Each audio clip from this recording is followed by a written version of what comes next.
Okay, very good. Thank you very much, Davide, for the introduction. I'm happy to be here again.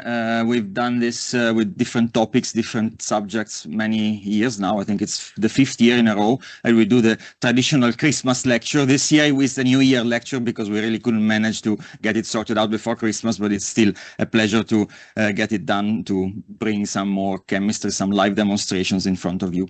The topic today is colors. So we are talking about one of the most fascinating effects of chemistry. Chemists are really good at making colorful things, not only because we like them, but mostly because we really needed them. Since time immemorial, we have been fascinated by things that are colored in nature, from the colors of the sky, the stars, the planets, the colors of animals and living creatures around us, and also minerals especially. So the chemist has always desired to surpass nature somehow, to try to make new colors, better colors, more efficient colors. And this is the story that we're going to tell you today. We titled this lecture Chemistry to Die For, with the pun intended. Maybe we can have the slides on, just to have a general overlook. Thank you very much. To die for, in the sense that dying is one of the best applications of the chemical ingenuity, of the genius of the chemist designing materials for us to enjoy every day. But this is a very long story that starts a huge amount of time ago. We're talking about approximately 20,000 years ago. We are trying to summarize in about an hour and a half 20,000 years of history, including a lot of chemical technology of the modern days. I've divided the talk into 5 parts, not really in chronological order, because it doesn't make much sense to look at the timeline exactly, but we split the story into the chemical categories of material that have been made available. So maybe we will go backwards in time a few times, but it doesn't matter. It's better to understand the chemistry rather than just looking at the complete picture of the history of colors. So we start from the ancient times and the ancient colors extracted from the earth. We're talking about something like this. As Davide mentioned in the introduction, we're talking about cavemen decorating their bedrooms. That's exactly what it is. We realize, and that's probably one of the features that sets us apart from animals, we realize that a place to live in is better when it is decorated. And that's one of the most important urges of mankind since 20,000 years ago. These are among the oldest paintings, if we can call them, that we have available. And it's quite likely that there are even older ones that we don't know about, or maybe some have been lost, certainly. But since the civilized society was born, there was a desire to make your bedroom prettier. That was the idea. And what did they use to make this sort of arrangement, this sort of design? Obviously, chemicals available from the earth, from minerals.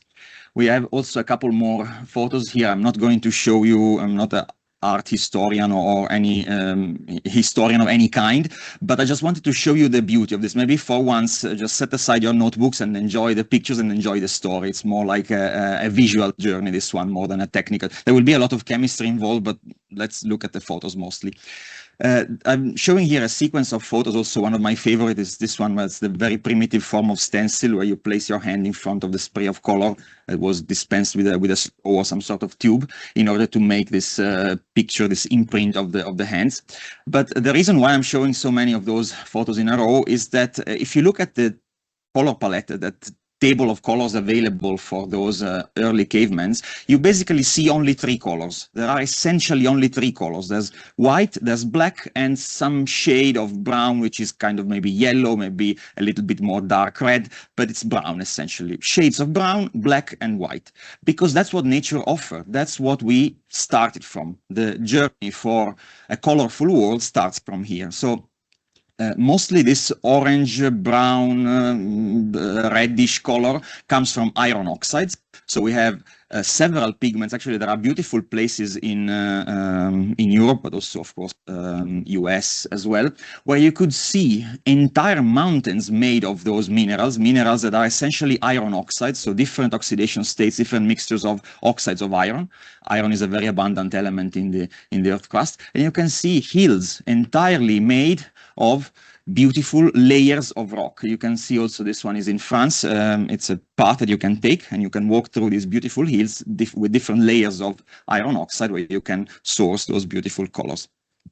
We can try, as we said at the beginning, to make some of those changes, some chemical reactions happen in front of your own eyes. So we can start just by making some ochre.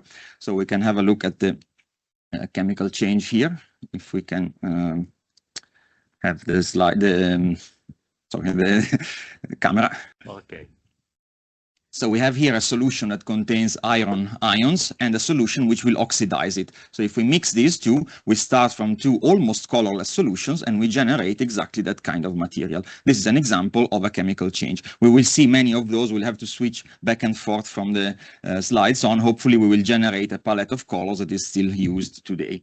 This is an example of a brown ochre. There are yellow ochres, red ochres, depending on how you make them, depending on how the geology has made them over millions of years. Now, if we look at some examples here, thank you. Those are colors that have been used for a very long time. It's not because cavemen used them, we stopped using them very soon. We still, painters today still use those materials. This is an example from the 1500s. It's from Michelangelo. The robe here is colored with the form of yellow, orange ochre. And also even on more modern times, this is from Modigliani, almost yesterday, if we compare to the time scale we're talking about, we still use ochre and burnt ochres as colors. White was obtained from different minerals, mainly chalk.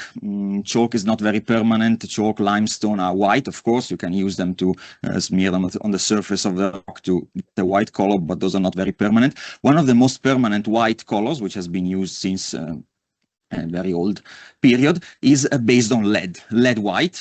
It's mineral. You can get it from the from mineral sources. It's not that easy to isolate, to purify it. And even the ancient Romans invented a procedure where you would technically ferment some lead, so some pieces of lead, and react them with the decomposing animal matter so that the carbon dioxide from the waste, let's say, would turn the lead into lead carbonate. And there would be some people scraping off this lead white from tiles of lead. Not a particularly pleasant process, but it gave a very stable, a very robust color, which has been used also as a rust protecting agent up to a couple of maybe 100 years ago, kind of. It's quite toxic, of course. It contains lead, so you cannot really use it too much in modern days, but it has been used for centuries, for almost 1,000 years. Interestingly, this has been applied to makeup. There are historical evidences that this tradition was born completely independently in Europe and in Asia, using lead white to make your skin paler. Of course, you can imagine the idea of getting in contact with even very insoluble, but still lead-containing materials directly on your skin. But this has been done, it's not done anymore today, but has been done independently in Europe and in the Far East. A couple of examples with lead white. This is from Rubens. It's the white robes here are painted with lead white. And one artist that particularly loved lead white in also more recent periods is James Whistler. Here we have the dress of the white girl, which is painted with lead carbonate. And also you can see this in this self-portrait, some of the color fading almost to a shade of gray. This is a typical problem of lead-based paints, because if they react with a tiny amount of hydrogen sulfide in the air, they turn gray or black. So that's one of the reasons why some of the lead white paintings have not been preserved very efficiently. We can also make some lead white. We have here a solution of lead salt. This is soluble lead salt, so quite toxic. We reacted with a solution of sodium carbonate. We mix them together and we get this beautiful white precipitate. If you filter this, you can purify it and use it on your paint.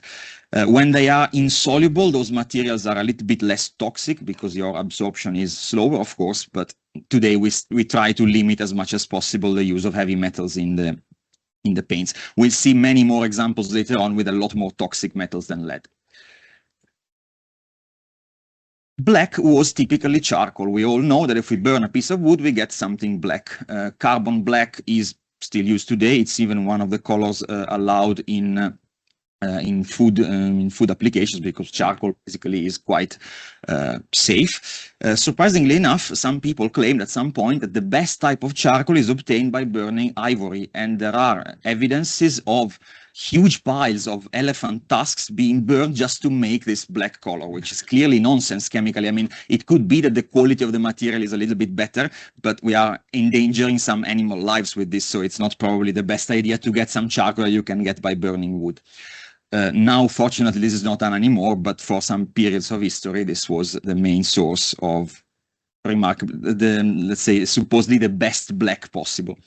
We still use today charcoal. I mean, pencils are normally made of graphite, so it's carbon in a different allotrope, but this is an example of a carboncino. Carboncino is a pencil with the lead entirely made of pure charcoal. This has been brought to the attention of the world by many artists. Just an example is Degas, who used to draw these ballerinas with the sketch with carboncino. But also, even in Lascaux times, we still had some rather beautiful, rather well-preserved charcoal drawings, just to show that the same material has been used over maybe 10,000 years, to say the least.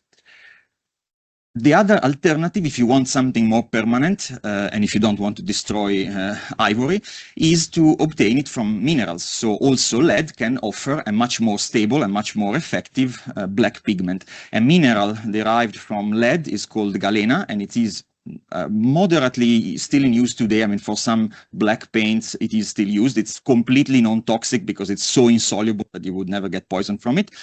And it has been used also as a makeup in the same sense, but mostly to highlight the surroundings, the contour of the eyes.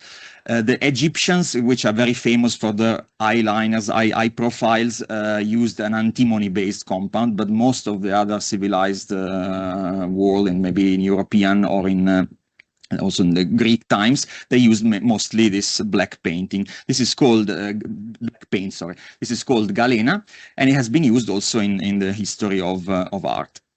This is an example, Rembrandt. It's not particularly easy to find many examples of this because you need to have some chemical proof, someone that has analyzed the painting to show that it actually contains those materials. And for this, I had a few problems. I think this is the only one that I could find. I hope to get a few more because these really are paints that we can use in modern days still. We can make also some lead sulfide, same idea. We have a lead salt, which is soluble, and a rather unpleasant smelly sulfide solution. When these two are combined, we get a beautiful black precipitate. This is really a covering material. It's easy to have just a tiny, tiny layer of this material, and it will cover everything really, really dark black. So that was the color palette. We had ochres, yellow to red to brown, and a bit of black and a bit of white. That was all for maybe the good portion of several thousand years. I would say 5,000 years, maybe 10,000 as well. Then we also learned very quickly as early stage chemists, not even alchemists, there were people messing around with the minerals and with the furnaces and trying to heat up stuff, that you could combine those minerals, combine those materials in order to get new colors. And that has been done, it's not something related to alchemy, it's related to very ancient, maybe a very primordial form of alchemy. And the most beautiful example, I think, because it's the best or maybe the most ancient for which we have evidence, is the Egyptian period. You see here the color palette is exactly the same. We have whites, we have ochres, slightly different colors of the skin, the blacks and so on, but there is one very important addition, the blue.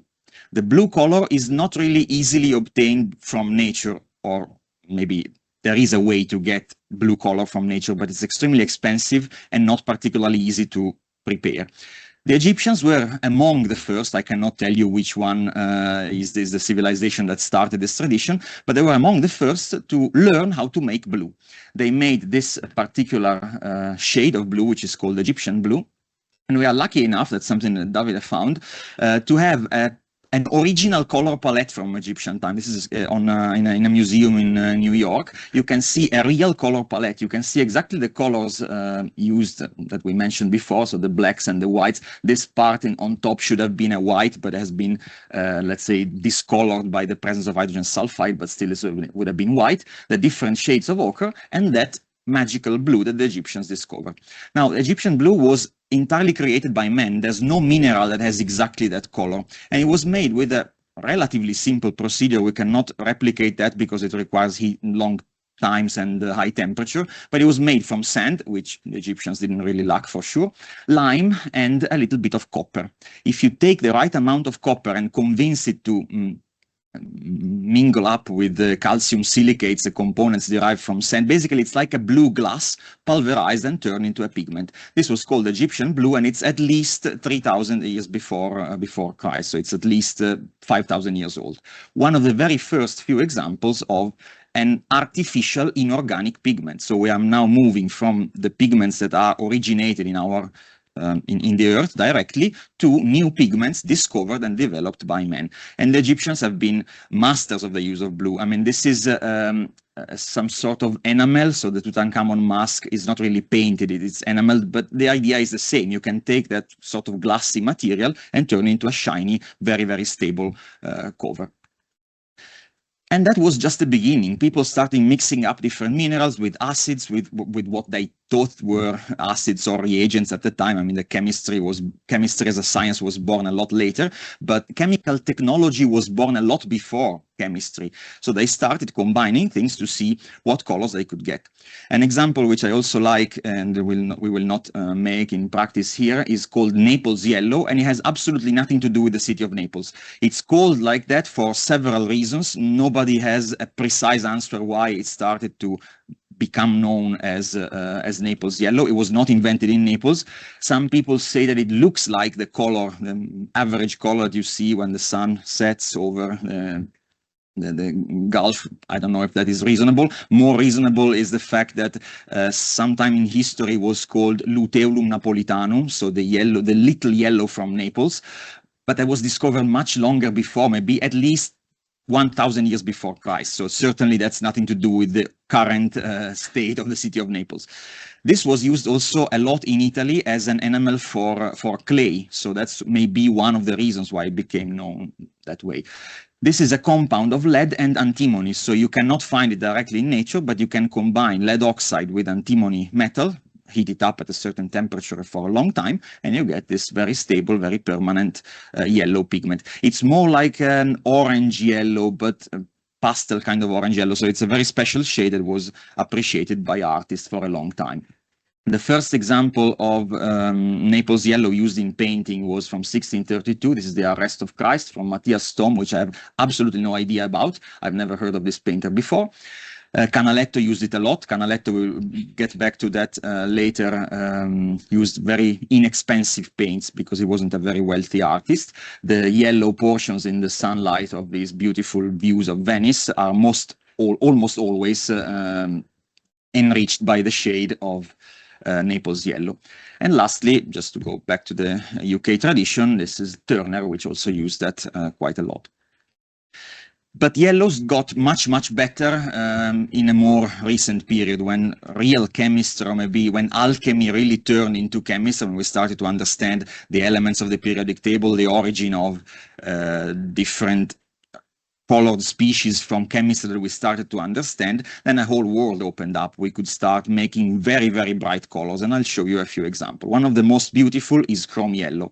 Chromates and lead combined together. That's one of the most toxic combinations you can possibly imagine. Chromates are carcinogenic. Chromium-6 is quite bad for your health. I hope all of you know that. Combine it with a lead pigment, with a lead salt, which will make it even more toxic. However, it's so insoluble that the toxicity is kind of a minor concern. Now, today is a bit unlikely that you will ever meet lead paint anymore, but up to, I think, 50 or 60 years ago, the Meccano toys, the metal toys that used to be very popular in the previous century, were all painted with chrome yellow, which is a lead-based paint. An example is the use of chrome yellow as a paint, so literally to decorate an entire room, or even for school buses in the US. That's obviously no longer a thing, but it used to be a particularly essential ingredient for the paint of school buses. Another reason why painters and artists and also chemical technologists liked this type of pigment very much is that it's tunable. So you can change the conditions in which you make the process, in which you produce the material, and you can turn it into something darker, into something more orange. And we will see later on another type of chemical which displays the same property even more effectively. Before looking at the examples, we can make some chrome yellow, since why not? We have here a solution of a very toxic lead salt and a solution of yellow chromate. I mean, this is already yellow. chromates are yellow, dichromates are orange, and chromates are yellow. But this is not a pigment, this is transparent, so you would need a lot of this material to give a color. If you mix them together, you form an insoluble pigment. This is chrome yellow, so it's a chromate of lead. This is completely non-transparent, so you need a tiny amount to cover a surface to give it a yellow color. So that's the difference, that's a key difference between a dye and a pigment. Dyes are soluble and pigments are insoluble in general, and there are some more definitions, but that's what we will need. And it's a beautiful lemon yellow, bright yellow color. Typically, if you do it in solution, that's the color that you get. If you do it in furnaces, heating up the material for a long time or changing the pH, add a little bit of base, and that color will turn more into orange or into red. And there are still I believe there is still one application in which we use chromates in technical painting, but it's as a rust preventing agent. But those very bright orange covering that you see before giving the final layer of paint to some steel materials exposed to the environment, maybe on railings or on gates outside, is typically made with chromates and with lead. That's not meant to be like that, so you have to cover it with another layer of paint, otherwise people might get in touch accidentally with lead and chromium. The artist that absolutely mastered this was Van Gogh. Van Gogh presented to the world among the most beautiful paintings in the whole history of art, possibly. And the major, the bright, the sunlight-like colors that he enjoyed that much were almost always based on chrome yellow. Chrome green also was easily discovered. You can take the same chromium-containing mineral. This is a lot less toxic because chromium here is in the oxidation state +3, so it's a lot less dangerous than chrome 6, but obviously it is still a toxic metal present in the painting. This is a green powder. You can get some minerals with this structure, with this composition, but normally the color is not very bright. The best way is just to roast, to essentially calcinate the chromium-containing minerals in order to get this ash, this green dust, which has been used very extensively by the Impressionists. In particular, Monet is one of the many. And also, it's something that people have handled over history for a long period of time because it was used, it was an essential component of the ink used on the back of dollar bills. Dollar bills in the front are black, but the color of money on the back side is really a chromium-based pigment. This is a lot less toxic than those ones with chromium and lead, with chromium in the +6 oxidation state. But I don't know if it's still used today, probably not, but definitely for some periods of time, this was the color of money, the color of green dollars. And then the best green, it's one of my favorite colors of all time. This is, of course, extremely toxic. It contains arsenic. It's known as Paris green. The formula is a representation. I mean, there are still some variations on this. There's the Schweinfurt green, there is Paris green, there are some combinations of different components, but in general it contains arsenic and copper. You could have acetic acid, you could have carbonates together with it. It's an extremely toxic material. It was discovered and developed as an insecticide and rodenticide, but the color was so beautiful that it took over in the use for paintings, for making things look beautiful. And you would be surprised to know how much was spread out in the maybe Victorian period, the use of this material. You would find it everywhere, even wallpapers, even dresses. You would have your skin in contact with this stuff for the whole day, with accidental and sometimes not even accidental poisonings, because it's an extremely toxic material. A couple of 100 milligrams are enough to kill you. So let's make some of this Paris green. So we have here a solution. This contains arsenic. It's in the form of arsenite, so it's an anion containing arsenic and a little bit of acetic acid. And here we have some copper. The solution of copper salts are normally pale blue, very light blue. This is a completely soluble material, so it's not a pigment, it's just a solution colored blue. But when we mix the two together, we form this beautiful bright green precipitate. Still probably a bit less toxic than the previous version, because before it was soluble, now it is insoluble, but this is not a particularly soluble form, so it will after a while leach out and definitely cause some problems. But the color was really fascinating, so painting, the use in paint was immediately picked up, and we have entire backgrounds and entire paintings completely loaded with arsenic compounds, because they gave this amazing color that nobody could surpass. There is no mineral which will give you exactly the same color. So that has been taken up by especially Impressionists and Post-Impressionists, Van Gogh again, but mostly Seurat, Signac, those dot-making artists used it a lot, and it's really a beautiful color. It was even used to color candy, you can imagine, because you need a tiny amount to get a bright, brilliant green color, but then you would have candies containing arsenic, and the story of poisonings in the Victoria era is a particularly interesting one, and we might tell another time.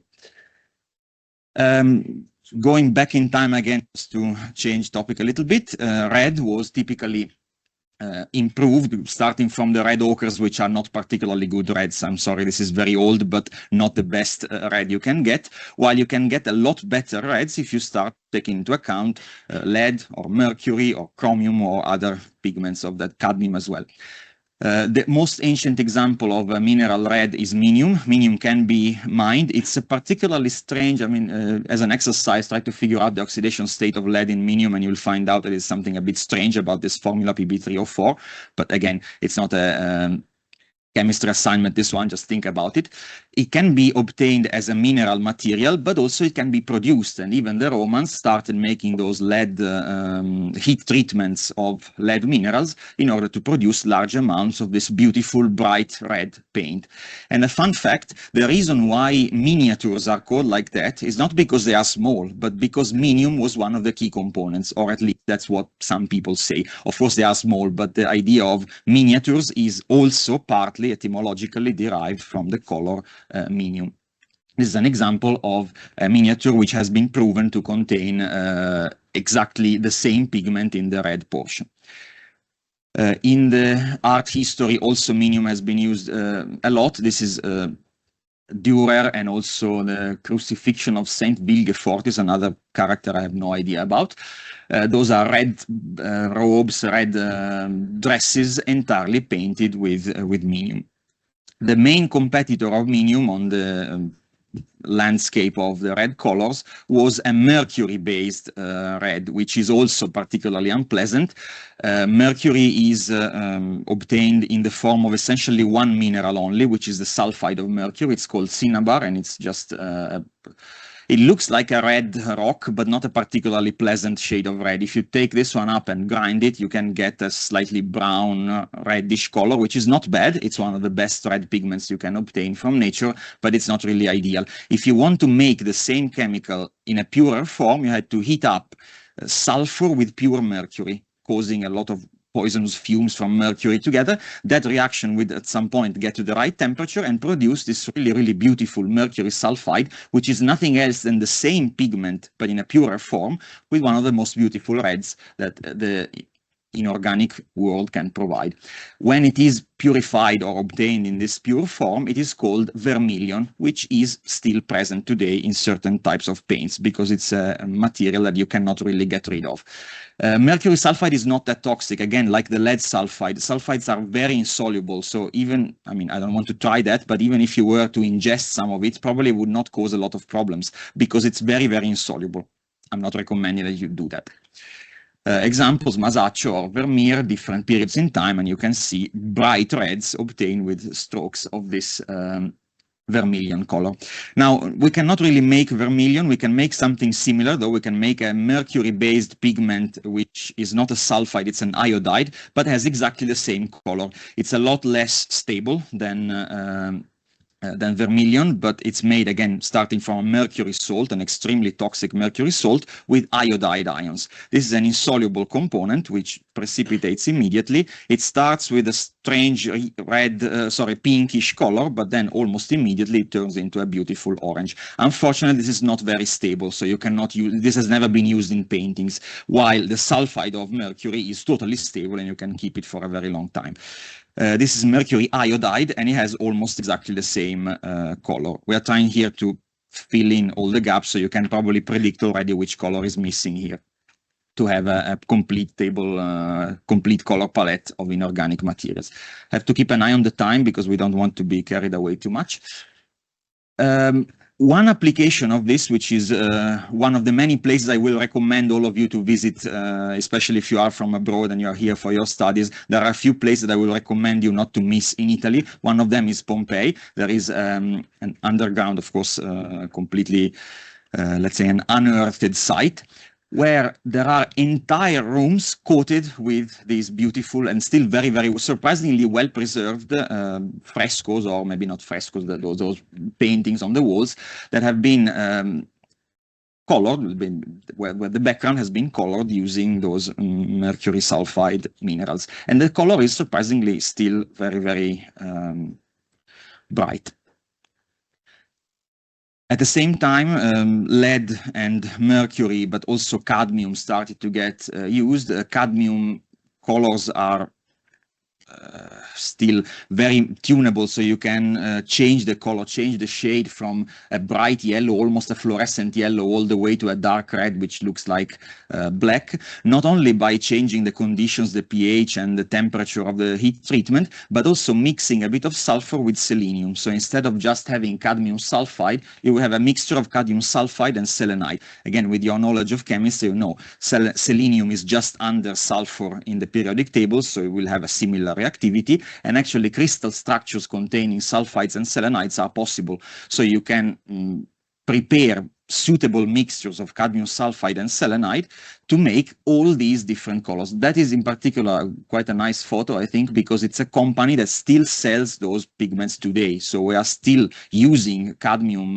sulfides and selenites. For those of you who don't realize, cadmium is almost as toxic as lead and mercury, but still this is one of the applications in which the inorganic world has not been surpassed. And you can buy almost any shade of color from very bright lemon yellow all the way to dark red. Very stable, very robust. A couple of examples. This one on the right side particularly, I think, contains quite a large amount of chromium cadmium pigments, because it's almost entirely red and yellow, and this was by Matisse at the beginning of the previous century. Then, just to conclude this, we left the best one for last, because we haven't talk very much about a blue color, not like the Egyptian blue. The Egyptian blue was more like a pastel color, a light blue. The real bright blue color is almost entirely in the whole of art history of the early days, derived from this rock. I mean, the formula here, this is called lapis lazuli, is a blue rock. It's a particularly beautiful rock when it is polished. When you dig it out of the ground, it just looks like a bit of stone with a slightly blue color, but it's not extremely beautiful. But when you polish it up, it reveals this amazing and for many centuries absolutely impossible to understand blue color.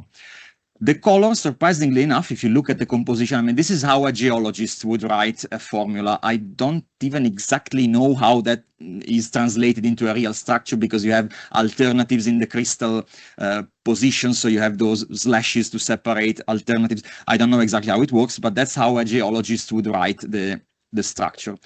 And there is no metal. So, I mean, there is a little bit of iron too, but the iron is not the cause for the color. They discovered that the color in here is caused by the sulfur, and that's a story I will pick up again in a minute later on. This was extremely expensive. It's called, I call it a complex aluminosilicate, because essentially it's made of aluminium, silicon, and oxygen with a tiny bit of sulfur exactly in the right place. And that causes the magic which generates this beautiful blue color. But for many centuries, for probably thousands of years, we never had ideas of how to replicate it, even the composition was not known, of course, because even atoms were unknown at the time. So people used it, and they paid a fortune to use this, because all the sources of this material were in what we would call modern-day Afghanistan. So in the Far East, very few supplies, and this is the route that paint or the partially worked up materials containing this blue stone had to go through in order to reach Europe. So it was one of the most expensive, probably for some time, the most expensive paint available. But it was the only one able to give a bright, vibrant blue color. And this has been described in one of the very first art history books, not really art history, it's the very first comprehensive treatise on art, not only the development of art history, but also the way to make art, a manual of art. This was dated approximately 1400s by Cennino Cennini, by an Italian, called The Book of Art. And here you see what he says about this pigment, about this material, on the character. This is an English translation, of course. On the character of ultramarine blue. It's called ultramarine because it's almost as rare as if it came from beyond the sea. Actually, it does come from beyond the sea because of the very long journey it has to go through.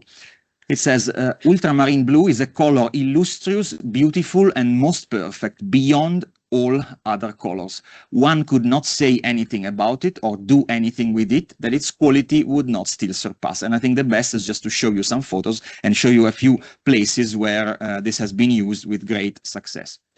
This is one, Sistine Chapel in Rome, another place that I would recommend you to visit if you are here as a especially if you are guests of Italy only for some time because you came here for your studies. Definitely it's one of the places you must not miss. It's in Rome. It's not that huge. It's actually quite a small room, but it's really, really beautiful. And the color of the sky here is entirely given by this extremely rich and precious material by Michelangelo, of course. And also my favorite example of this is the Cappella degli Scrovegni. This is in Padova. It's another little gem that I would recommend you not to miss. I haven't seen it for many years, but I managed to see it just last year, and it was really a pleasant experience. Here, the whole ceiling is covered with a very thick layer of this pigment. It's all lapis lazuli. This is just to prove to the world how rich the family was. We could just afford the whole ceiling painted with this color. It's not only a very strong statement, but also quite a beautiful thing to see. And also the fresco in the back represents hell and heaven, and there's a lot of allegorical meaning to it. Beautiful place, I recommend you to visit. Other examples from more recent times, the Virgin in Prayer. This beautiful, rich blue color has been associated mostly with divinity, with holiness, with something so pure and so beautiful that couldn't be modified at all. Typically, the dresses of the Virgin Mary were drawn with this material. You might be surprised to see that I have here about half a kilo of that material. Obviously, it's not that expensive anymore. We will talk about that in a second. Even Vermeer used that in this is an example of using lapis to make a very light shade. Probably he could have done it with different materials, but it has been demonstrated that this blue portion of the very famous painting, The Girl with the Pearl Earring, is made, this part of the band on the head is colored with lapis, even though in 1665 that could have been, there were other alternatives available. One example is this one. So we'll set aside the story of the ultramarine blue because we are trying here to keep a chronological order in this quest for a better blue pigment. One of my favorite stories about chemical technology, which is something that I tell also to some of the students in chemical in engineering classes, because it's one of the most prominent example, one of the oldest examples where chemistry really solved a problem in everyone's lives.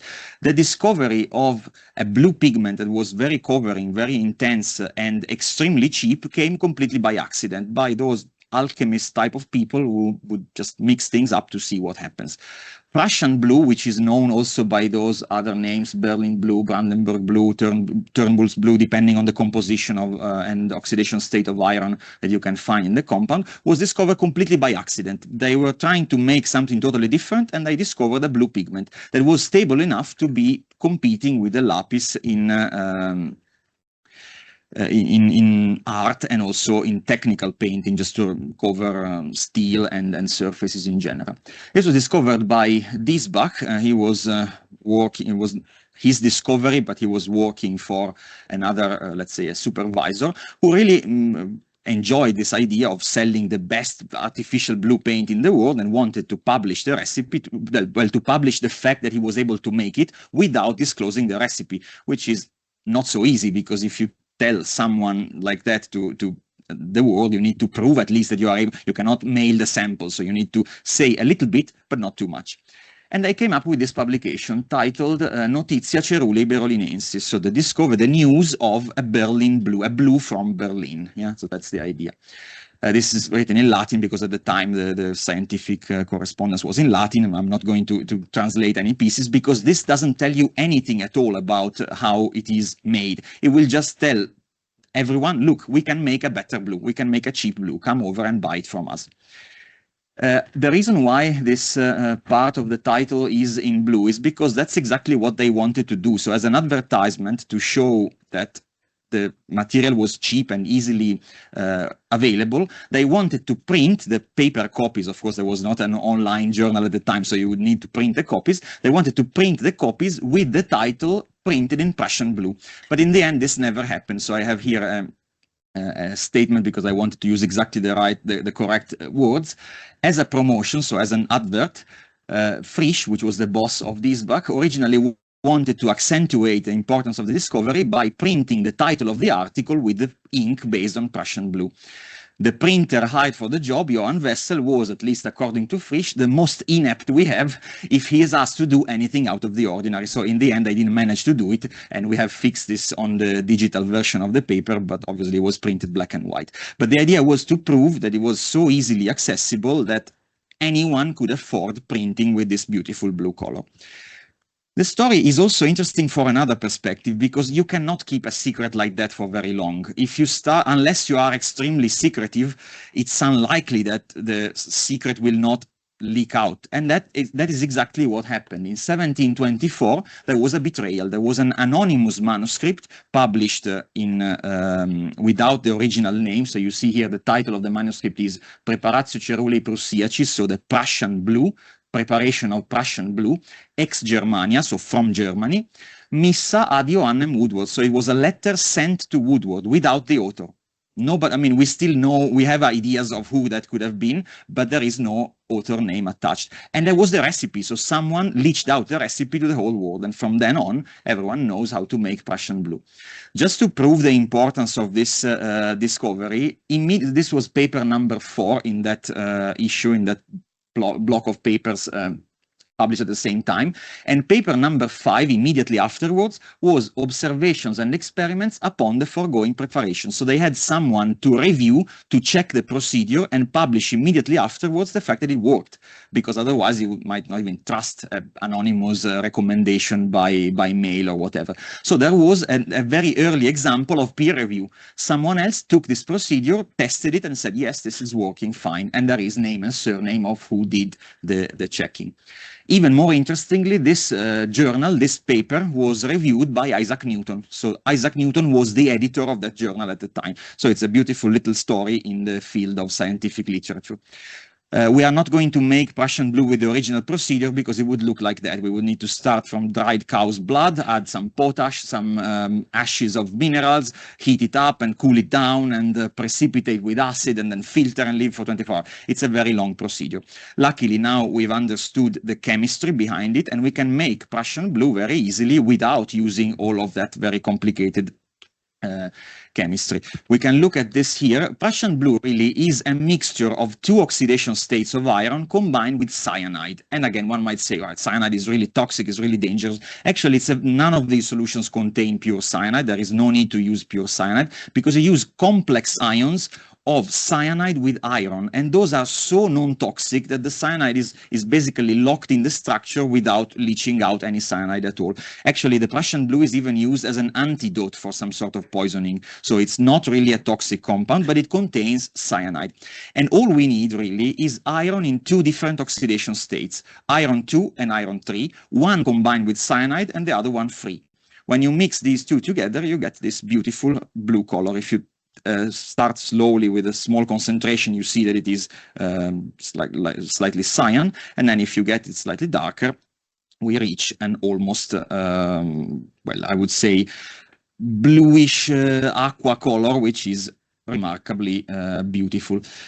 This is actually not exactly the composition of Prussian blue, otherwise it would look too dark and you would basically not distinguish it from the black. This is a composition where the oxidation state of iron have been changed a little bit. The original Prussian blue has iron 3 and iron 2 together. In this case, we used twice iron 2. But regardless of the details of the chemistry, you could add a blue color which was cheap and available. Compared to all the other really toxic metals, this is a completely non-toxic pigment. So now we have completed a palette of different inorganic materials, completely insoluble. They are pigments and they are inorganic. examples of use of Prussian blue. The Entombment of Christ is one of the earliest examples. The dress of the Virgin Mary, in this case, probably the budget was a bit lower, and I decided to use Prussian blue instead. And also Canaletto, again, as I said, Canaletto had available only inexpensive materials. The beautiful sky here is a very light dilution of Prussian blue, so it's pure Prussian blue. And the two typical examples for this pigment are the Starry Night by Van Gogh and the Great Wave of Kanagawa, which is a totally different area of the world, totally different context. I mean, period, yeah, kind of similar, but totally different context. And still, those beautiful blue waves are made with Prussian blue. So in a few centuries, the recipe got out, and we can even still make today Prussian blue with the same procedure, not using cow's blood, but using iron pigments, iron minerals, with great success. Prussian blue was used as a uniform color for the Prussian troops. That's one of the reasons why, well, no, actually the name was born before, but it's linked to Prussia as a country, as a national entity. And also, surprising fact, it was used for the original version of the big band. So the dial and the hands of the very first version of the big band were painted with, were actually glazed with Prussian blue. Going back to our story, so this is not Prussian blue, this is real ultramarine. So how is it possible that I have here, without having two armed guards behind my shoulders, half a kilo of this material? Obviously, it's not that rare anymore because chemists have done their job. Now we know exactly how to replicate this chemical structure, identical to the one that comes from the minerals in Afghanistan, using a relatively simple procedure. I mean, it's still not extremely simple, but it can be done. This was as a result of a competition that was held by the French government, by the Société d'Encouragement pour l'Industrie Nationale, something like that. I don't know, I'm not a big expert of French pronunciation, which offered in 1824 a prize of a lot of money, 6,000 francs at the time was a lot of money, to anyone who could reproduce this. And this inventor, let's say, chemist, alchemist, chemical engineer, call it whatever you like, managed to find a recipe which just requires these three materials. China clay, so basically a clay-like silicate material, soda ash, sodium carbonate, and sulfur, because sulfur is the key of this material. Nothing related to metals, nothing related to mercury, to lead. You would expect maybe copper, maybe nickel in something like this. There is absolutely no presence of metal except for maybe a tiny amount of iron, which has nothing to do with the color. And the beautiful blue, it's really, really a rich, vibrant blue. You can come over later on to see the samples if you're interested. This rich blue is related to the presence of S3 ions, so ions made of 3 sulfur atoms in a row, which are stabilized inside the structure of this clay. Really, really beautiful, and now we can make kilos of it. A kilo of this costs about 10 euros now, so it's really, really cheap. Compared to the Scrovegni Chapel, at the time there was a bit of a different budget that you needed if you wanted this amount of paint. But again, a beautiful story of chemical engineering. That's what chemists do. We need to obtain ideas, maybe hints from nature, and then try our best to make them better and to make them more scalable, more efficient, more productive. Yves Klein in particular ran away with this idea and almost started to paint those I would say quite alien-like sculptures or structures which represent people or musical instruments or items entirely coated with this quite aggressive blue paint. But you can still buy the ultramarine blue in a synthetic form, of course, in paint shops of any kind. This is not toxic. And surprisingly enough, this is completely unstable to acids. If you add this to a bit of acid, the structure is destroyed, the sulfur becomes hydrogen sulfide, and the color disappears. So if you take a sample like this, just to finish off this portion, also because time is something we need to keep an eye on. If you were to take this painting, very likely, I mean, I don't know exactly the chemical composition of this one in particular, but looking at the colors that are present and the period of time, 1875, later portion of the 19th century, you would probably find in here some chromium, some lead, some arsenic, some copper, some iron, and almost a good portion of the central block of the periodic table. And disposing of a painting like that would probably cost a fortune because of the toxic materials that are contained in it. But this is part of the beauty of the journey that artists have had to do. And also another topic that we don't have time to dive into would be to look at how many casualties, how many health issues this has caused over the years, because imagine painters with no knowledge of chemistry grinding up those powders and mixing it up with solvents, or maybe painting by hand or licking the brush. This is really not something that you could quantify as a cost of this beauty that we still see. So we could make a lot of pigments, a lot of different materials from minerals, from natural sources that are rocks.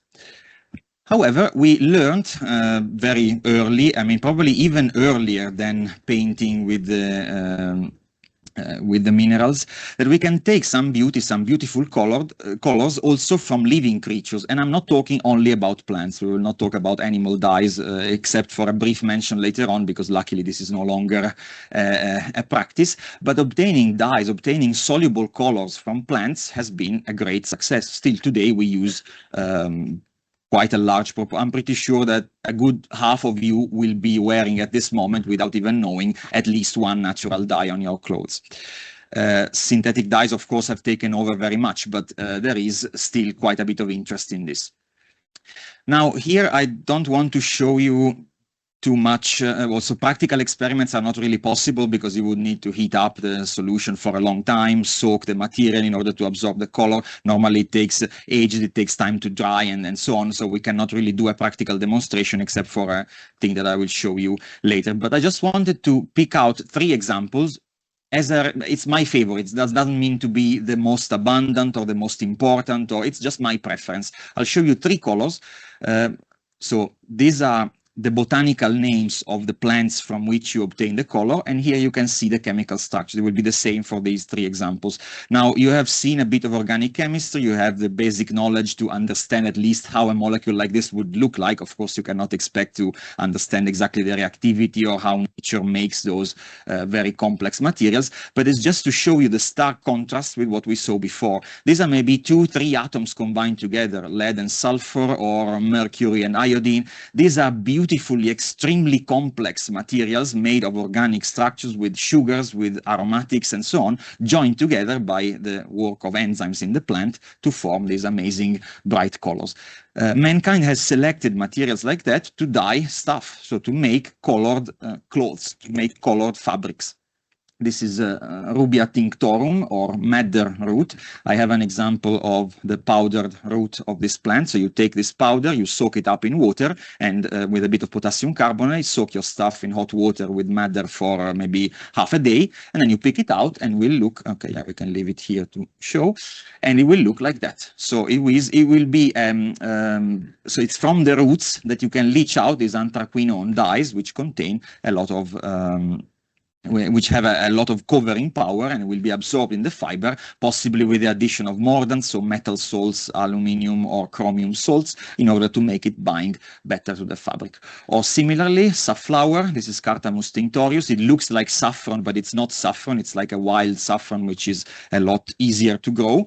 Those are petals. This time you get the paint from the petals, and the exact structure of the orange chemical contained in these petals has been discovered only 10 years ago. So the structure has been discovered 10 years ago. Maybe we use it since 1,000 years to dye cloth, but this the structure you see here was published less than 10 years ago.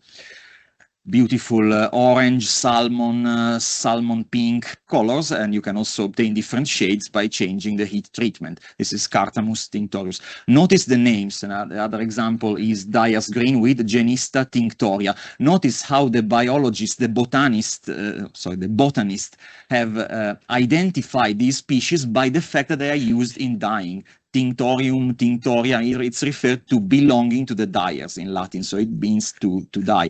Tingere in Latin means to dye. So those names have been developed, have been assigned by botanists in order to highlight the use of this plant in coloring. This is the Dyer's greenweed, which is called greenweed, but it dyes yellow, and it produces those beautiful shades, light pastel shades of yellow. So this is something you can do at home. I mean, many people have this as a hobby, so you can buy the materials pre-made and you can try it out. It's totally safe compared to all the stuff that we discussed before. This is entirely safe. You can buy your stuff, and even dye some stuff that you will wear afterwards because it's totally safe. You cannot really get it wrong. Worst case, the color doesn't stick very well and it washes off after a few attempts in the washing machine if you're not careful. But it's totally safe. One last example for this, because we could go on for a long time, but it's not. We are losing track of the main. We wanted to tell a chemistry story, so it's easy to pick up the material from nature, but what can the chemist do to make it better? The bridge here is this molecule, is indigo. So indigo is a very strange example of a natural dye, because yes, it is natural. Indigo kind of exists in nature, but it's a blue color, probably. I don't need to say this, but you know that the denim, the jeans color that I can see on at least a good half of you at the moment with the clothes that I can see from here, is a blue dye, is a blue color, completely insoluble in water, which comes from a plant which has nothing to do with that color. The flowers are pink, magenta colored. The leaves are completely green, as expected. The roots are not blue at all. So where does that color come from? That is because, again, the ingenuity of men trying to mess around with everything available found out that if you subject the plant, any portion of the plant, the aerial parts, the flowers or the roots, or any mixture of the above, with the oxygen of the air under a fermentation process, this material turns spontaneously into this very dark, very blue, insoluble molecule. This is the structure, surprisingly simple. It's almost like it's the simplest of the ones we have seen up to now. You can see also a three-dimensional arrangement down here. And it is entirely created by a fermentation process of the materials present in the plant. So in the plant there is a precursor which is colorless, and it is oxidized to form this very bright, very intense blue pigment. I forgot to prepare one thing, so while I talk, I will prepare it in the corner here. So the indigo was available in nature, so obviously we had plenty of opportunities to obtain it from the plant. It was discovered a very long time before they started using it as a dyeing material, and also it was designed as a dye for in many applications. We will see. Maybe we can just look at the applications while this gets ready, because I forgot to do it in advance, but no worries. We can talk about it for a second. We'll go back to so this is the structure of the dye. The dye is turned into a colorless version, which is used to be applied on the surface of the cloth, and only afterwards it is reduced again, because the problem with indigo is that it forms these cake-like lumps, and it is completely insoluble in water. Now, this is something you can predict. If you look at the structure of this molecule, there are not many polar functional groups, no alcohols, no polar branches. It's like an aromatic, tough cookie with not many polar functionalities. So this is unlikely to be soluble in water, and indeed it is. And that's one of the reasons why it's so good as a dye, because if you can get it on the cloth, it will never get out in water. But how to get it there? So the process is called vat dyeing. So you need to make the indigo into a soluble form. This normally requires a very strong reducing agent. So you need to, since indigo is produced by oxidation, you can turn it into colorless by reducing it. Normally you use sodium dithionite, which is a sulfur-containing reducing agent, in this vat. So the vat is just a pot of liquid in which you add your indigo and the reducing agent and some sodium hydroxide. Boil it up for a few hours or minutes, depending on the concentrations, until you get this transparent. Normally it should look yellow, but normally it looks a bit like green, because it's an overlap of a tiny bit of blue that is still there with the yellow of the solution, which is completely soluble.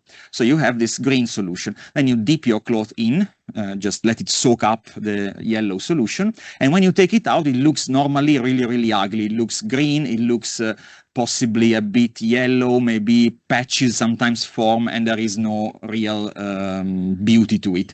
But as soon as you leave it out to dry, in the sun or in the air, it doesn't need sunlight for this, the color develops, because again the oxygen of the air oxidizes the dye back to indigo, and the blue color forms, and it is trapped within the structure of the fabric, so it will never wash off. That's why your jeans will never release the dye when you wash them, even the first wash. I mean, they've been pre-washed in the factory, of course, but the indigo is trapped in the fiber and it's completely insoluble in water, so it will never leach out.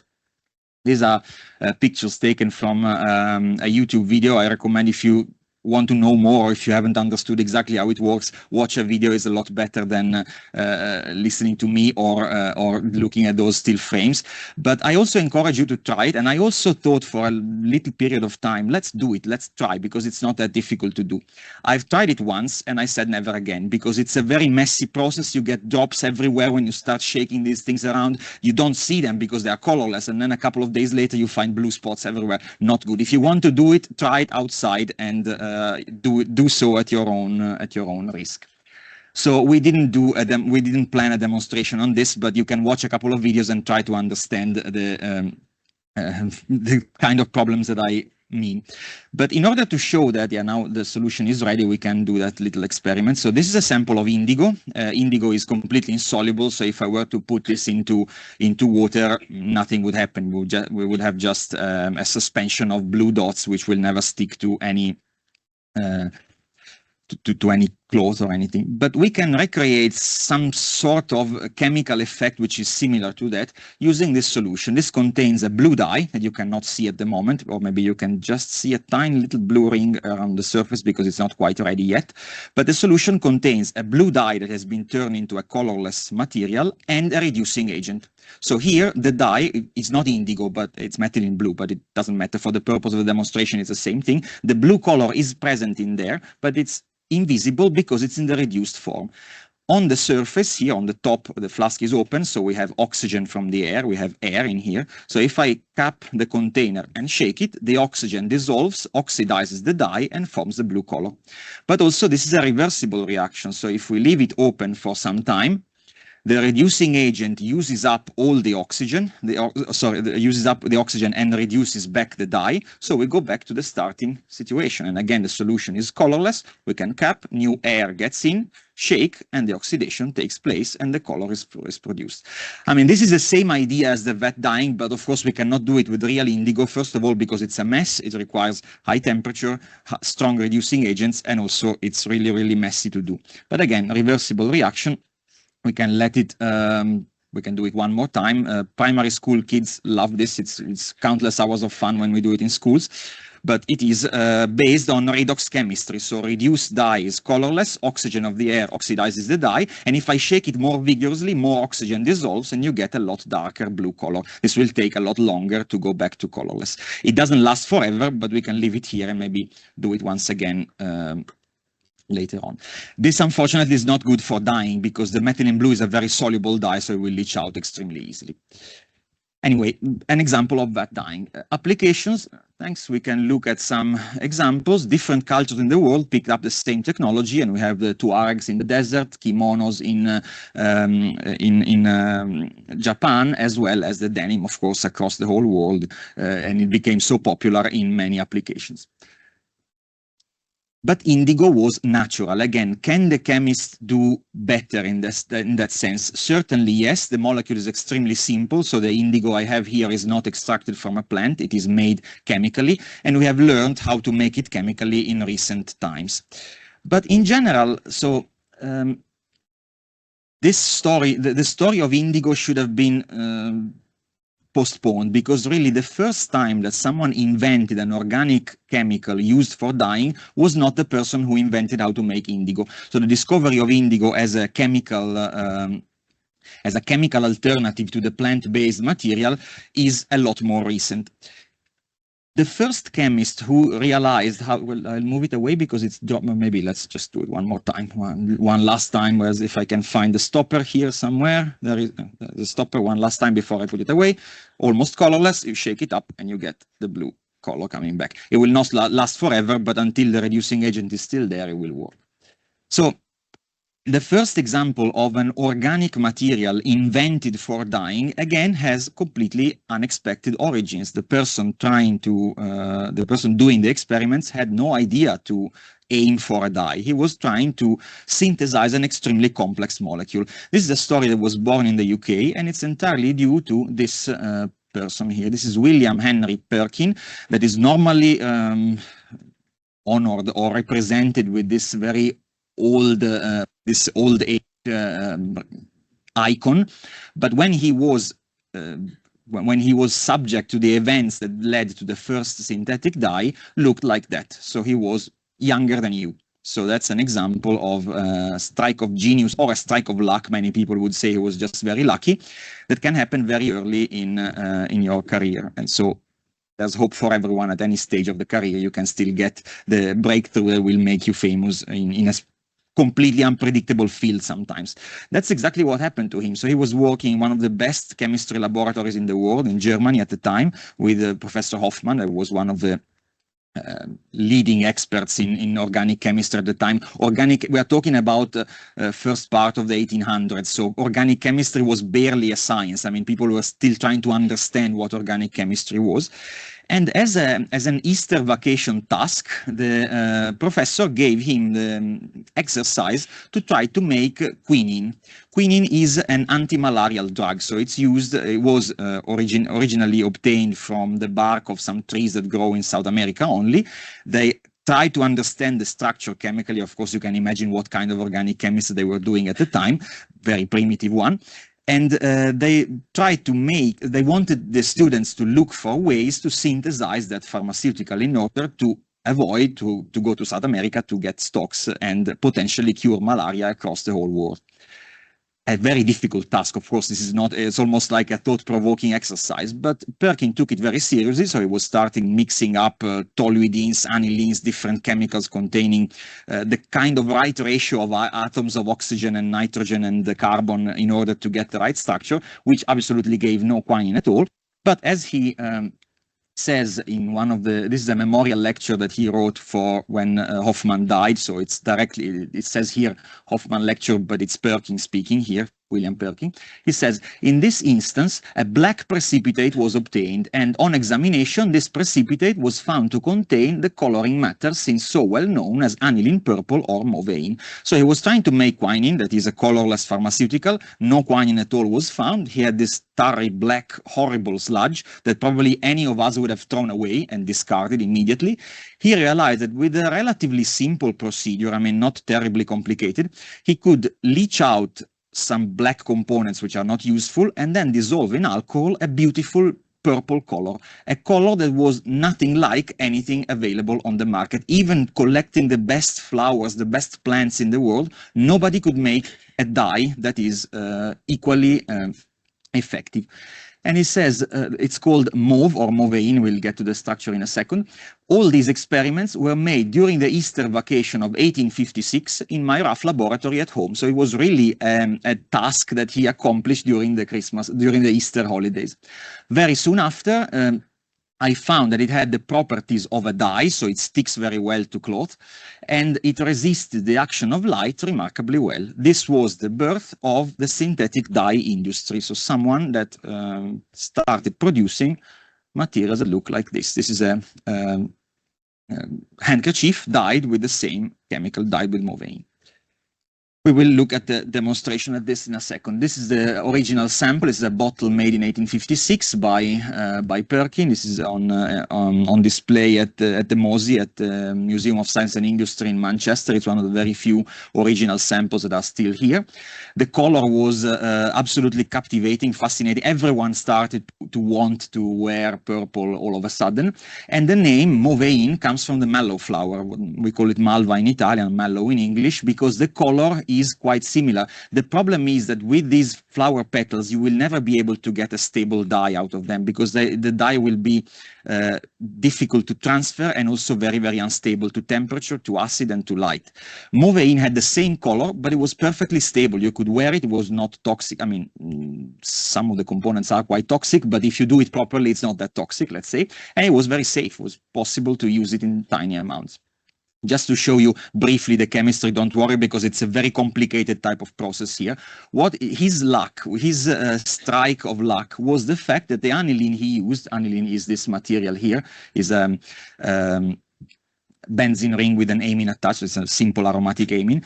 The aniline he used was contaminated with other isomers of similar compounds, and he, either by accident or by experimentation, he found the right ratio to build some this tricyclic or maybe structures that contain 3 aromatic systems separated between each other, and the presence of those very long conjugated systems of pi electrons gave rise exactly to the correct color with the suitable functional groups and so on. Actually, you get mixtures. It's a multi-step process, so don't worry too much about the chemistry. If you don't see how you get from here to there, don't worry. I don't get it either completely, but it doesn't matter. It's a very complicated process, and if you do it properly, as it was patented, you can get the right material. That's another example of original material. One of the reasons why this was very welcome is that it's not entirely true that nobody could make a purple color, but it was, again, similar to the lapis, so it was extremely expensive. This was made using, literally sacrificing those tiny little seashells, which contain inside a floppy little thing that needs to be destroyed, blended up, and cooked in order to get that purple color. It's called Tyrian purple. So it was the color of maybe Roman senators. Or it was the most efficient way to dye something dark red or dark purple, and it was extremely expensive. So only high officials, only very rich people could afford it. Again, this is chemistry bringing something that was elite for some people only to the masses, to everyone, because this was really, really cheap to make. And even more interesting, the source for aniline and for those toluidines and materials was just coal. This is a sample of bituminous coal. It was starting to become extremely important over the Victorian period because steam machines were powered by coal. We use coal as a source of energy. And if you treat coal under oxygen-free conditions, you can distill it, you can separate into different materials, out of which you can extract coal tar. So the residue that is left after distillation is coal tar, from which you can make aniline, benzene, and toluene, and phenol, and so on, and all those chemicals that we can use. I'll show you a little demonstration with this, because I wanted to show you really how easy it is to dye with this material. So I have here, this is a sample of Mauveine, similar to what Perkin would have been making. This is more pure, it's chemically pure now, so it's better, let's say, than his. And I have less than half a gram in here. So here we have approximately, could be 200 milligrams, something like that. So we'll add some water to it. If I can find my, I'll add some water to it. Now for this, we really need some gloves. And you see that the color is bright purple. So this is clearly a purple dye. It's not insoluble, so this is transparent, but the intensity of the color is so high that we have no problem at all in, we could even, think that it is a pigment because it's really, really dark, but it's only a dye, so it's a transparent material. Now this, as I said, is not particularly toxic, but the sample I have is quite old, and when it's old it can decompose into toxic substances, so I really don't want to get it on my skin. Also, those aromatic amines are a bit carcinogenic, so it's better not to get them in contact with your skin for real. This is a white handkerchief. I mean, there is a little bit of a printing, but it doesn't matter. Dry, just soaked with no pre-treatment, no metals, no mordants. I just stick it in here for a few seconds, and that's enough for the dye to stick. This is what the dyers call fastness. So it really gets attached, not covalently, but with a very strong interaction to the fabric, and the fabric is dyed. Now, we would need a larger container in order to mix it properly and make sure there are no folds that don't get dyed. But if I just drop this into, I mean, you can definitely see that the color has been picked up. I will drop it into some water, some clean water. Now, the water will not be very clean in a few seconds, but it doesn't matter. It's just for the purpose of the demonstration to show you how easy it is. This is enough to rinse it a little bit. Some dye, of course, will escape because we haven't left it to dye for long enough, and also the temperature could help. But if I squeeze it out, all I need to do is hang it up to dry, and this is dyed with a blue color, with a purple color, with the Mauveine color. This is very, very effective. I mean, now there might be some patches because it's a batik effect when you put it in the solution when it's not perfectly flat, but you can see how easy that is. I cannot let you handle this one because there are still some traces of chemicals inside, but you are more than welcome to have a look at this one, which has been dyed exactly in the same way and dried. The color is not quite the same, just because when it's dry, it's slightly more bluish, but you can pass this around. This is totally safe to look at. Please catch. Yeah. So This is how it's been, I mean, best not in your mouth, just in case, yeah? But so this is the application of Mauveine as a dye. So it's as easy as you see. So no plants, no extractions, no fermentations, no long processes. You could do that and create purple clothes, purple dresses very, very easily. So if we go back to the slides, we can see what people started to call the purple measles. So really it spread like a disease. Everyone wanted to wear purple. Even Queen Victoria was a big fan of this, and that also contributed partially to the success of this type of application. Mauve became really popular. This is the response, and that's the key turning point in the history of synthetic dyes. This is the letter that Perkin got after sending a sample to a dyer, to someone that, as a business, did dyeing for a living. If your discovery doesn't make the goods too expensive, it is decidedly one of the most valuable that has come out for a very long time. He realizes that being able to start from coal, so to start from even leftovers, because coal tar was a leftover of the coal industry, so something that nobody wanted, and turning into something more desirable and extremely expensive was a big deal. And it says here, I enclose you a pattern of the best lilac we have on cotton, so something that is the previous benchmark. Even this is not quite fast and does not stand the tests that yours does and fades by exposure to air. This was a much more stable and a beautiful example of chemical technology, completely discovered by accident. Perkin patents it, so this is the first patent in the dye industry. He had a very, very modest idea of titling the patent Dyeing Fabrics. So he didn't call it Mauveine or this color or that color. He called it I invented dyeing. So the title is Dyeing Fabrics. That's really what he did. So he invented a completely new, a very, very simple, straightforward way to dye clothes. You can see here, it's not particularly messy. I mean, that's just clean water that you can wash off. So it's very, very easy. Nice point about this edition of the patent. You see the string used here to tie together the papers was dyed with Mauveine. So this is a mauve dyed sample, and you can see here the effect of the dye. You can pass these samples around on different types of fabrics. You see some polyester is basically not dyed, and cotton and wool and silk that are dyed different with the same material, because it used to have, sorry, yeah, there we go. So it sticks differently to different materials, and therefore could also cause different shades by changing concentrations and so on. Okay. Well, yeah, this is the procedure, but it doesn't matter. The procedure is very complicated. I also tried to do it myself, and it never worked particularly well. So maybe he did not disclose exactly what the procedure, the magic procedure is, or maybe his starting material were less, were more suitable than the ones that we use today in modern laboratories. You can get the right color, but not in the quantities that he claims. This became a major industry, so we built factories to make dyes and to apply them to fabrics, and that was the birth of one of the most successful chemical stories of the whole industrial era. The dye works, or the factory where Perkin started to manufacture Mauveine, was in East London, and people claim that the color of the water would change depending on the dye that was produced on a day or another, because that's exactly what you see here. This leftover, I mean, this is still a good concentrated solution you could use to dye more stuff, but that one, the rinsing water would just go in the canal, so you would see a blue color, a red color, or a green color, depending on the production of going on in the day. Luckily today, the regulations for wastewater is a bit more strict.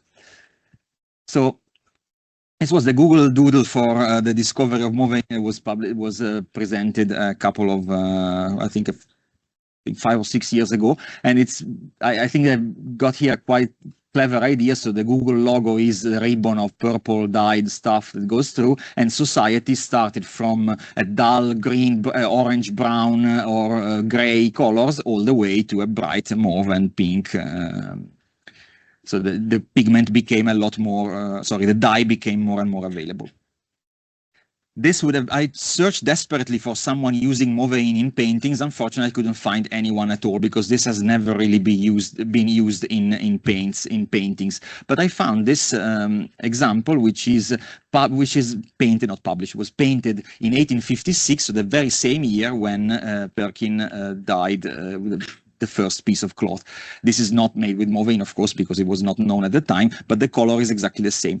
And it's quite interesting to notice that there are still some traditions related. Perkin made such a big impact on the history of chemistry that there are still some events held in his honor where everyone is forced to wear a purple bow tie, because there's also a journal, it recently changed title, but a journal of chemistry called Perkin Transactions that was dedicated to William Perkin and to the birth of synthetic dyes. This is a tradition which is still present, and in particular the bow tie that you see here is dyed with an authentic sample of Mauveine from Perkin. So it's one of the very few still remaining, and not everyone is allowed to wear it like that. Only the highest ranks of the Royal Society can do that. Anyway, the story for Perkin just was the opening of a gate. I mean, now people realize that starting from coal tar, from those organic chemicals that you also have studied, phenols, anilines, cresols, and so on, you could make colors.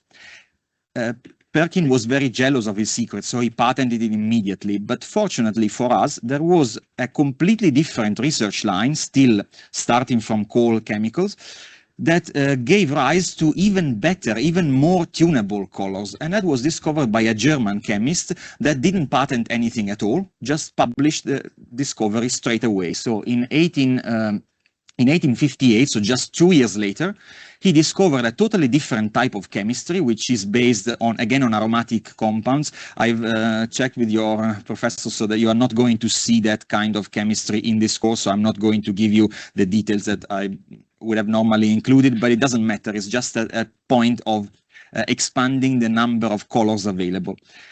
Peter Gries publishes this paper on the reaction of certain aromatic amines with nitrites, and he discovers this beautiful concept of combining together two pieces of a molecule. You see here a big dye molecule, this is a diazo dye type of molecule, where the red portion comes from one chemical and the blue portion comes from another one. So you could build this nitrogen-nitrogen bond by combining two different chemicals, which means that you have a lot of possibilities of combining two aromatic rings together with each other. And the whole scheme is something like that. So you would start from this red stuff and that blue stuff and combine them together in the presence of nitrite.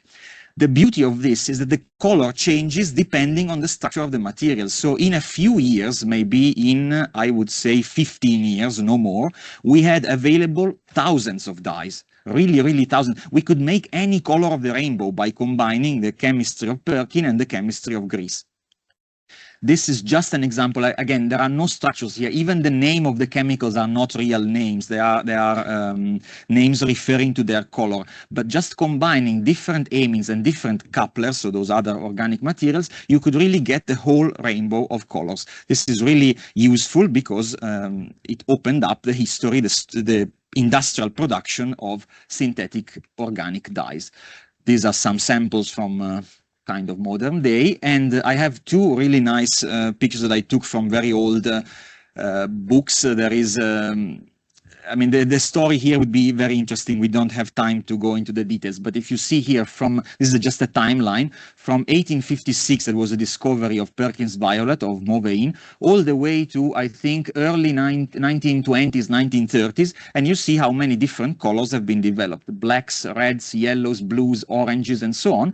And if you don't like a tree made with chemical names, look at this one, which is my favorite. These are all the beautiful colors that you could make. Those are samples, of course, reproduced in print, but everything is born from, you see, aniline, nitrobenzene, anthracene, phenol, that are all derived from coal and fire. So it's a really nice diagram, this one, which is courtesy of a friend of mine that works at Highgate School in London. He found this beautiful diagram, and I really wanted to share it because it's really how the full industry of modern day colors was born out of nothing, essentially, out of a waste that was used for basically for nothing else, was disposed of, burned. So we can have a look at some of these dyes. Maybe we can do it here, just As always, I'm a bit concerned with time, but we'll try to make it fit. So these are 3 examples of diazo dyes. This is a beautiful orange-yellow color. These are dyes, so they are not insoluble. They are just colored solutions. This is a yellow dye. This is a purple dye, magenta colored maybe, and this is a blue dye. So those are entirely made with the same kind of chemistry. Now I'll place them maybe in the front here so you can see them better.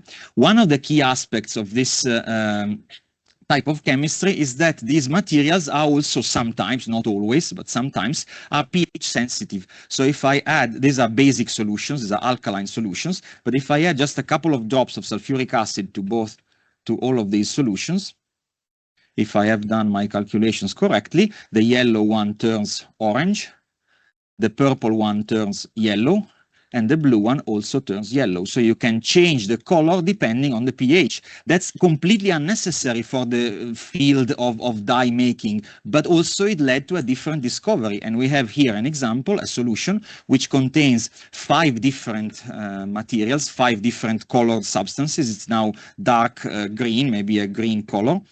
Maybe we'll put this away, otherwise you don't see anything and all the colors overlap with each other. We can pour a little bit of this into a glass just to show you the color of the solution as it is, without any additives. And now in here I have added different amounts of acids or bases, and you will see that the same solution changes color depending on the material it reacts with. Here we have some mild acids, mild bases. Well, the rightmost is a strong acid. The leftmost is a strong base for mice, so the opposite is good for you. But if you put these in the correct order, you get a complete rainbow. And that is done easily with what we call universal indicator. So this solution is no less than universal indicator, something that we can use to gauge quickly and qualitatively the pH of a solution. You see, from very strong acid to mild acid to neutral to weak base and strong base. We use this in the laboratory all the time because it's very easy to use it as an indicator for the pH, the concentration of acid or base in any sample we are interested in measuring. Now we can go quickly back to the slides. This is an example of a chart. You can see items or products with different levels of pH and the color they would normally give to certain types of indicators. Now, if you change the concentrations and the conditions, the colors will be slightly different, but generally it's very dark red, orange for acid and very dark blue, violet for bases. Of course, it depends on which chemicals you use and how you combine them together. But that's another complete accident or a discovery that helped chemists quite a lot. Where do we find those materials? Not only in the clothes that we wear, but also in paints, in printing inks. If your inkjet printer will never use cadmium and mercury, they will use organic materials. They will use organic dyes, which are almost entirely offspring of Mauvain chemistry or diazo chemistry. Also clothes, of course, these are most very cheaply and very effectively dyed. With diazo dyes, and this is an example which I particularly like because it's too easy. I mean, it's very, very easy to find diagrams like this, but really it's how color got into everyone's lives.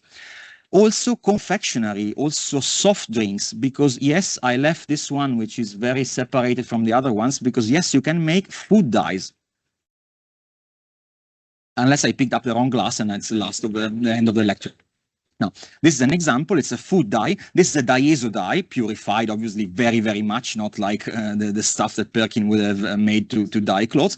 If you use the right concentration, this is completely safe because it is a non-toxic molecule. I mean, in very small amounts, obviously, but you need 0.000 something % to get the right color. So this is totally fine. And also some other example, something that is more related to what you are studying right now. Histology was born that way, so you could dye selectively different portions of tissues, and you can create these beautiful images. This would have not been part of the talk normally, unless for one reason that I really wanted to mention. The very first antibiotic active ingredient was a diazo dye. So you see here the structure of a diazo dye. This was meant to kill specifically certain types of pathogens, certain types of bacteria that interacted effectively with the sulfonamide moiety through the dye. So the very first application of let's say, medicine, of pharmaceutical synthetic molecules in the field of antibiotics was introduced by Domak, which received the Nobel Prize in 1939. If you look at the label, you can see that it was produced by Bayer, okay, Farben industry, meaning that it's a coloring agents industry, okay.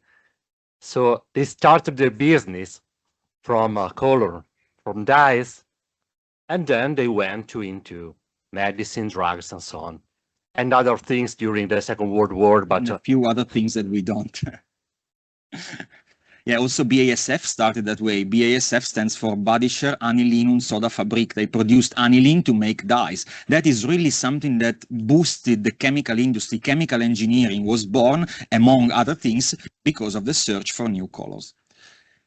Okay, now I think for reasons of time we need to finish in about 10 minutes or so, so we'll conclude. The last part will go a little bit faster because we could say a lot more about this, but I just wanted to get to a couple of experiments that I wanted to show you. So we can also make colors with inorganic stuff, with organic stuff, natural materials or artificial materials, but more interestingly, we can make color without color, so without adding any pigment, any dye, any coloring material. An example is soap bubbles.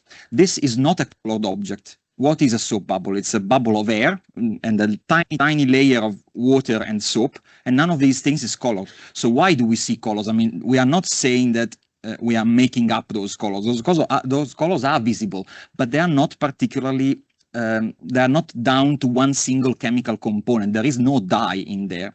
The reason why this happens ties back to what Davide said at the beginning. So we had perception of color related to how light interacts with our optical measurement instruments, which are our eyes. And if you get physical structures, which could be bubbles, could be layers of oil, could be, an example is, sorry, the oil spill on the tarmac, anything that has the right thickness, the right, so the thickness of the layer is the correct one, it can interact with light and give us the idea, the perception of a color which really isn't there. Another beautiful photo is I found on Instagram, and I forgot to credit the author, and when I saved it and I cannot find it anymore. This is the wing of a mosquito with a grain of sand. It's a beautiful micro photograph. That's just the wing of a mosquito. And again, if you have any of those physical structures, could be a layer of liquid, could be a soap film, could be a very thin layer of these membranes. If it has the right wavelength matching with the wavelength of light, you can get this sort of interference pattern, this sort of fake color effect, which is not related to any dye. Why am I telling you this? Because there are a couple of effects that we can exploit using this technology, using this idea. And the master of this technique was one of the professors that unfortunately is no longer with us at our department at the Politecnico di Milano, that dedicated his whole life to study electrochemistry and corrosion of metals and materials, in particular titanium, so particularly titanium metals. This is one of the last pictures of him in the background, the valleys of the north of Italy that he loved so much. But he has been a very respected, very famous professor of material science at our university, and he dedicated, as I said, his life to study titanium. Titanium is a very unappealing material, I would say. If you look at a piece of titanium, it would look like a grayish metal. It's a piece of metal that doesn't have particularly nice look to it. But he says this about this metal: such a fascinating material which belongs to the world of technology, art, energy, and health. Used to fly because you can make planes out of it and go deep underwater in the sea. You can make submarines with it. To cure and to kill. You can make bullets as much as you can make armor and artificial hips with titanium. To give grace and strength. It's used in jewelry as much as in strengthening the structures of things like plane again. It could be described more warmly and with more fantasy, but probably this is not necessary. The reason why we are citing this, titanium is not a colorful metal. Titanium is gray, the oxide is white. Actually, titanium oxide is one of the best white pigments we have available today.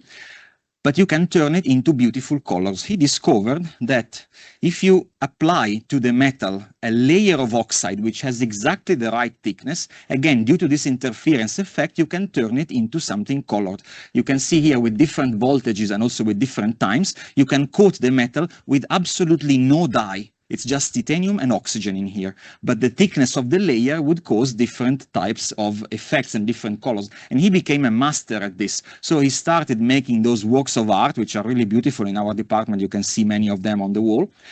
By adding drops of different solutions and applying a voltage for a different time in order to make those patterns that are really, really beautiful. There is no other chemical element in here besides 99.9% titanium and a tiny, tiny bit of oxygen. So totally safe, non-toxic, and quite beautiful.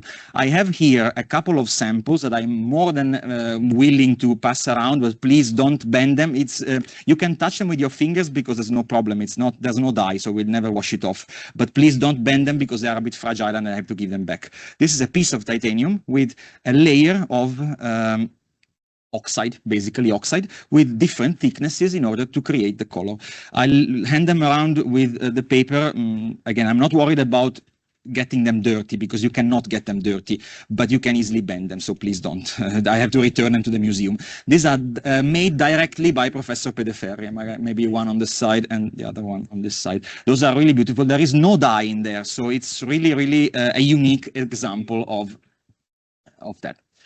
So now we'll need to quickly move on to the last two experiments because otherwise the time runs out and we might be in a rush. So one example of generation of color without color is, of course, the interference of light. We can easily create patterns in that sense, but also we can occasionally see colors, such as, for example, on the oil spills or on the wings of a mosquito or anything like that. But one example of color without color that you certainly have seen is this one here. So this is the emission spectra. You certainly started the course with this, or at least we started the course with this in the let's say in the induction week, induction week at the beginning of the year.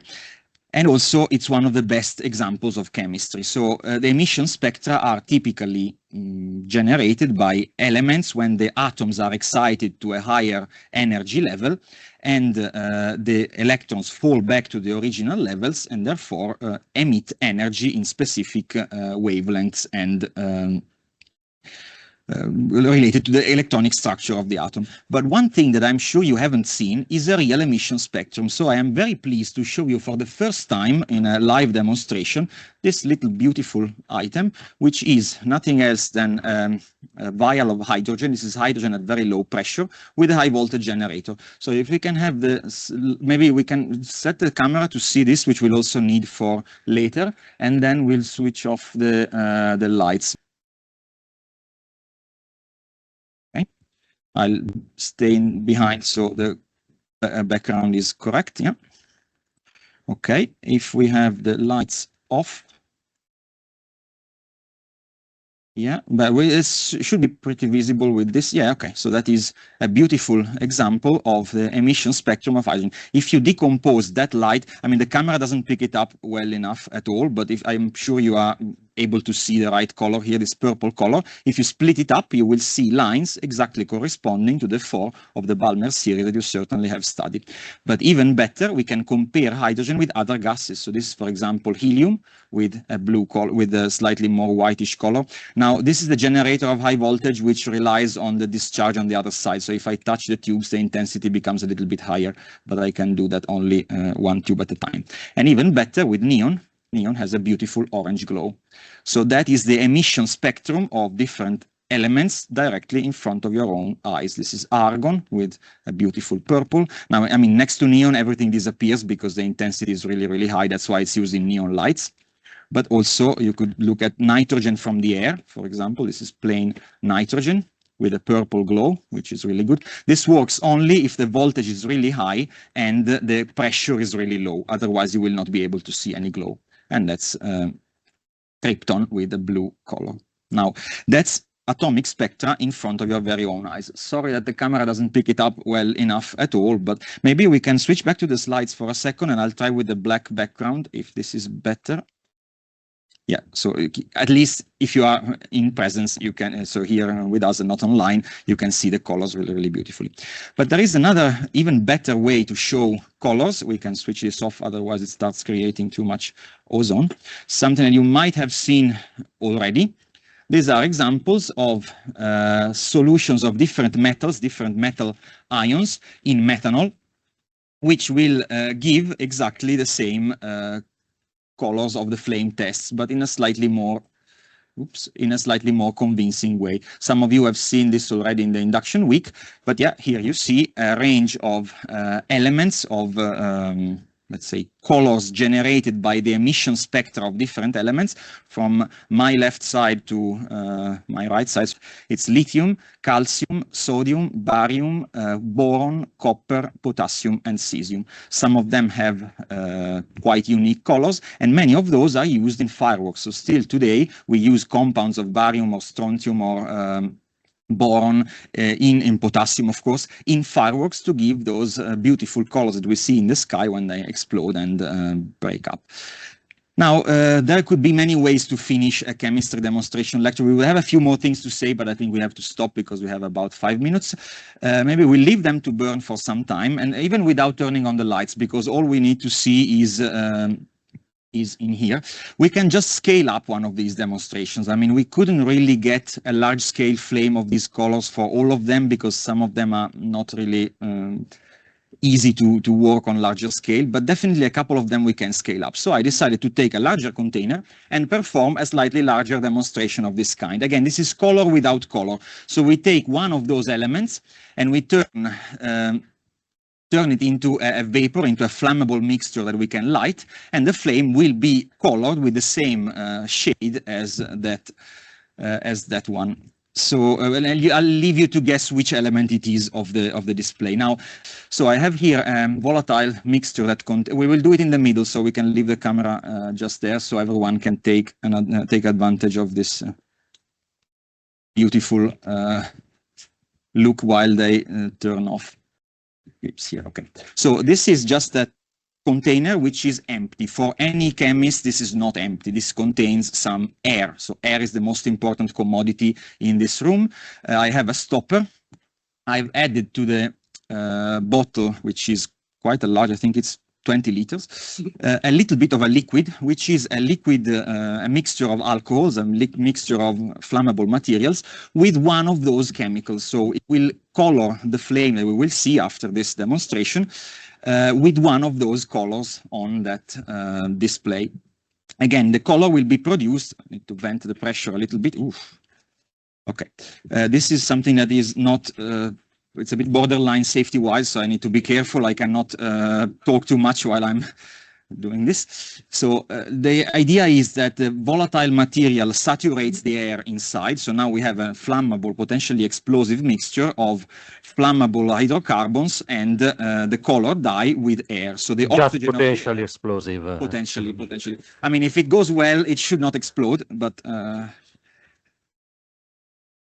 okay, so I think we have enough of this mixing action going on. Now, for safety, obviously, we need to extinguish those because otherwise they might accidentally ignite it while I'm setting it up.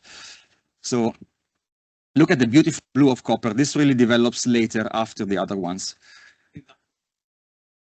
Yeah, we'll dump it in the Movaine wastewater.